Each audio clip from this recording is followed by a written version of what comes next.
உலகெங்கிலும் இருந்து இந்த நிகழ்வை பார்த்து கொண்டிருக்கின்ற சன் தொலைக்காட்சி நேயர்களுக்கு அன்பின் வணக்கம்.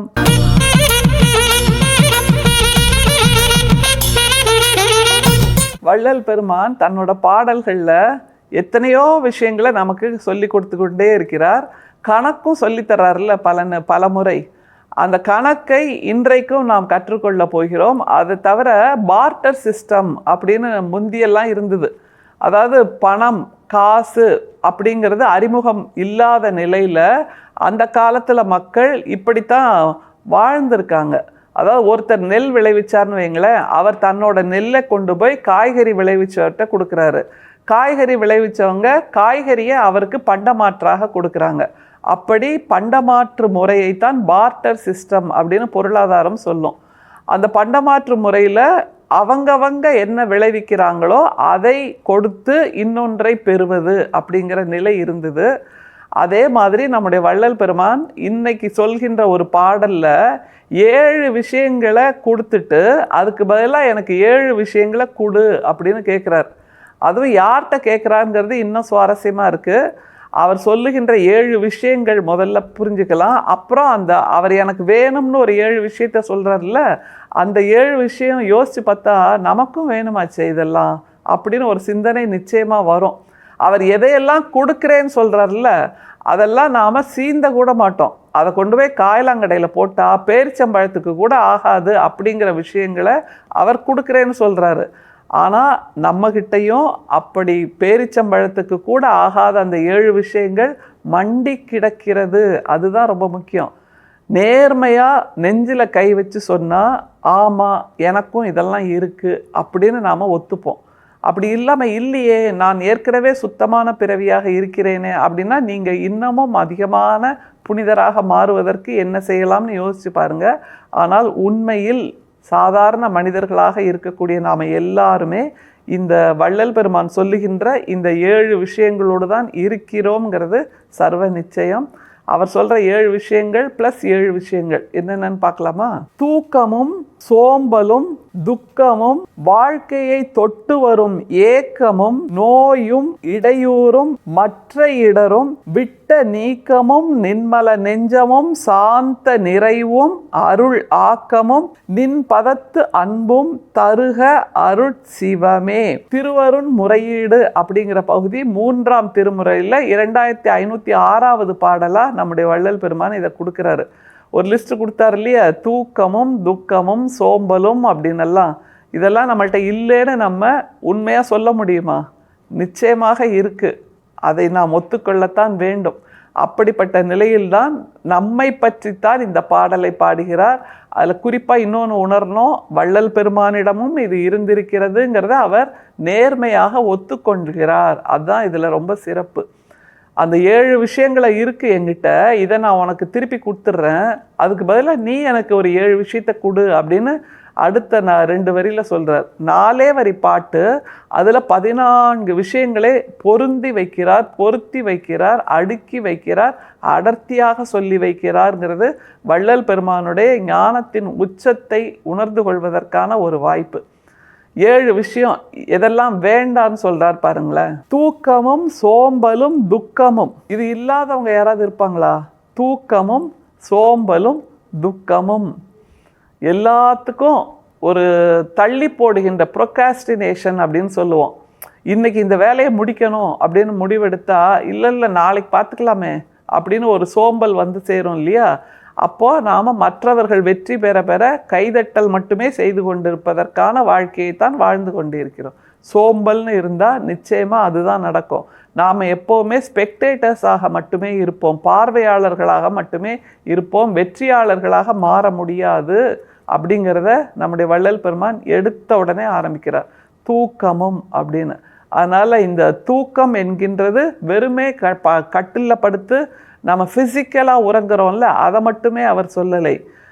அதை தாண்டி எதையும் தெரிந்து கொள்வதற்கு ஆர்வம் இல்லாமல் இப்படியே இருந்துடலாமே அப்படிங்கிற ஒரு மனநிலை, ஒரு அடர்த்தியான இருட்டு மனநிலை, அந்த தூக்கத்தை, அறியாமை என்கின்ற தூக்கத்தை, எதையும் தெரிந்து கொள்ள வேண்டும், வெளிச்சத்தை என் உள்ளங்கையில் கொண்டு வர வேண்டும் அப்படிங்கிற ஒரு பதைபதைப்பு இல்லாமல் இருக்கின்ற அந்த நிலையைத்தான் தூக்கம் என்று சொல்கிறார். அதை தவிர ஐம்புலன்களின் தூக்கம் என்பதாகவும் இதை எடுத்துக்கலாம். என்னன்னா, கண்ணுனா கருணையாக பார்க்கணும், வாய்னா நல்ல வார்த்தைகளை பேசணும், மெய்னா 4 பேருக்கு உதவி செய்யணும், கைகள்னா அதன் மூலமாக உதவியை வள்ளல் தன்மையை நாம் செய்யணும். அப்படியெல்லாம் இல்லாமல் இந்த ஐம்புலன்களை அதன் கடமையை செய்ய விடாமல் நம்ம பிடிச்சி வைக்கிறோம்ல, அதுவுமே கூட தூக்கம்தான் அப்படின்னு வள்ளல் பெருமான் உணர்த்துகின்றார். வாழ்க்கையை தொட்டு வரும் ஏக்கமும் தூக்கம், சோம்பல், துக்கம், இது 3 வந்ததுன்னா அடுத்தது வாழ்க்கையை தொட்டு வரும் ஏக்கம் அப்படிங்கிறாரு. வாழ்க்கைங்கிறது ஒரு நதின்னு வச்சுக்கோங்களேன். நதியோ நீர்நிலையோ ஆறோ எதுவாக இருந்தாலும், ஒரு சின்ன குளமாக இருந்தால் கூட கரை இல்லாத நீர்நிலைகள் இல்லை. உண்டா இல்லையா?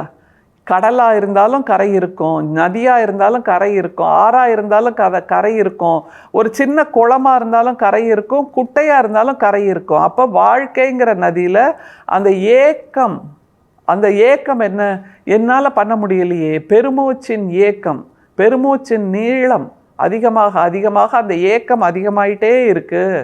ஏன்னா நாம் இயங்காமல் இருக்கோம். இயங்கினால்தானே நமக்கான வெற்றி பிறக்கும், நமக்கான சக்தி பிறக்கும். அது இல்லாமல் சோம்பேறித்தனமாக இருந்துட்டு வாழ்க்கையை தொட்டு வரும் ஏக்கம் அப்படிங்கிறார். வாழ்க்கைங்கிற நதியிலிருந்து இந்த ஏக்கத்தை பிரிக்கவே முடியாது. எப்படி நீர்நிலையையும் கரையையும் பிரிக்க முடியாதோ அதுபோல் இரண்டும் இரண்டர கலந்தது. அப்படின்னா ஏக்கம் என்பது வாழ்க்கை முழுசும் வந்துக்கிட்டே இருக்கும் அப்படிங்கிறது தான் வள்ளல் பெருமான் சொல்றார். எனவே அடுத்தது என்னன்னு பாருங்க, நோயும் இடையூறும். நோய், அது ஏக்கம் தொடர்ந்து இருந்துக்கிட்டே இருந்ததுன்னா மனசில் ஒரு வெறுமை வந்துடும், மனசில் ஒரு ஏக்கத்தால் வருகின்ற அந்த வெற்றிடம் வந்துடும். அதுவே ஒரு நோயாக மாறி போயிடும்ல. மற்றவர்களை பார்த்து பொறாமை வரும், பொச்சரிப்பு வரும், ஏக்கம் வரும், வெறுப்பு வரும், கோபம் வரும், அப்படின்னு எல்லாமே தொடர்ந்து வரும்போது நோயும் தானாகவே சேர்ந்து வந்துடும்.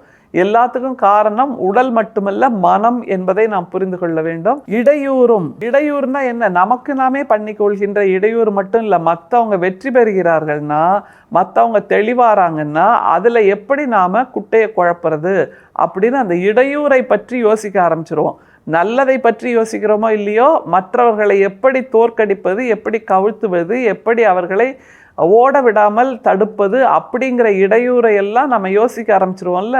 அதைத்தான் வள்ளல் பெருமான் சொல்றாரு. அடுத்த ஒரு வார்த்தை ரொம்ப சுவாரஸ்யமான வார்த்தை, மற்ற இடரும். அதாவது இதுவரைக்கும் 6 விஷயங்களை சொல்லிட்டாரு. எதையாவது விட்டுட்டோம்னா அது வேற ஒன்று இருக்குல்ல. அதனால மற்ற இடரும்னு ஒரு பொதுப்படையாக சொல்லி வச்சுட்டாரு. மிசலேனியஸ்னு ஒரு வார்த்தையை சொல்லுவோம்ல, இதுன்னு ஒரு பட்டியலை கொடுத்துட்டு அண்ட் மிசலேனியஸ் அப்படின்னு சொல்லிட்டா இது தவிர மிச்சம் இருக்கிற பல விஷயங்கள் அப்படின்னு ஆயிடும். எனவே மற்ற இடரும்னு அதையும் சேர்த்து சொல்லிட்டார். 6 மட்டும் இல்லை, 7வதா மற்ற இடரும்னு அதில் பல எண்ணிக்கை இருக்கலாம். 10 இருக்கலாம், 100 இருக்கலாம், 1000 இருக்கலாம். அவ்வளத்தையும் நான் உனக்கு திருப்பி கொடுத்துட்றேன் அப்படிங்கிறார். அப்போ அவர் என்ன கேட்குறார் பாருங்க, விட்ட நீக்கமும்னா இதிலிருந்து நான் விலகி வந்துட்டேன், இதை விட்டாச்சு, இது அவ்வளத்தையும் விட்டாச்சு அப்படின்னு சொல்றார். இதற்கு ஒரு திருக்குறளை நாம் நினைவுபடுத்தியாக வேண்டும். விட்ட நீக்கமும் அப்படிங்கன்னா, யாதனின் நீங்கியா நோதல் அதனின் இளன் என்று வள்ளுவ பேராசான் எழுதியிருக்கிறார். இந்த விஷயம் வேண்டாம் நம்ம விட்டுட்டு வந்தோம்னா அதனால் வருகின்ற பிரச்சனைகள், இன்னல்கள், அதிலிருந்தும் நமக்கு விடிவு கிடைக்கும், விடிவு காலம் கிடைக்கும் என்று வள்ளுவ பெருமான் சொல்லி இருக்கிறார் என்றால் வள்ளல் பெருமானும் அதே தான் சொல்கிறார். நின்மல நெஞ்சமும் சாந்த நிறைவும் அருள் ஆக்கமும் நின் பதத்து அன்பும் தருக அருட்சிவமே. அருட்சிவம், அந்த அன்புங்கிற சிவம் கிட்டையே வள்ளல் பெருமான் அன்பாக நான் உன்னிடம் இருக்க வேண்டும் என்று அருள் செய்ன்னு கேட்கிறார். அன்பு என்கின்ற உணர்வு கிட்டமே நான் அன்பாக இருக்க வேண்டும் என்று கேட்கிறார் என்றால் அது எப்படிப்பட்ட மனநிலை இல்லை? அன்புங்கிற ஒரு தத்துவம், அந்த அன்புங்கிற தத்துவத்தின் மீது நான் அன்பாக இருக்க வேண்டும் என்று கேட்கின்ற அந்த பரமானந்த நிலையை நமக்கு வள்ளல் பெருமான் இதில் உணர்த்தி காட்டுகிறார். நாமும் இதை கொஞ்சம் யோசித்து பார்க்கலாமே. உணர்ந்தும் பார்க்கலாம், உணர்த்தியும் பார்க்கலாம், வாழ்க்கையில் வாழ்ந்தும் பார்க்கலாம். அருட்பெரும் சோதி, தனிப்பெரும் கருணை, அருட்பெரும் சோதி. மீண்டும் சந்திப்போம். நன்றி, வணக்கம்.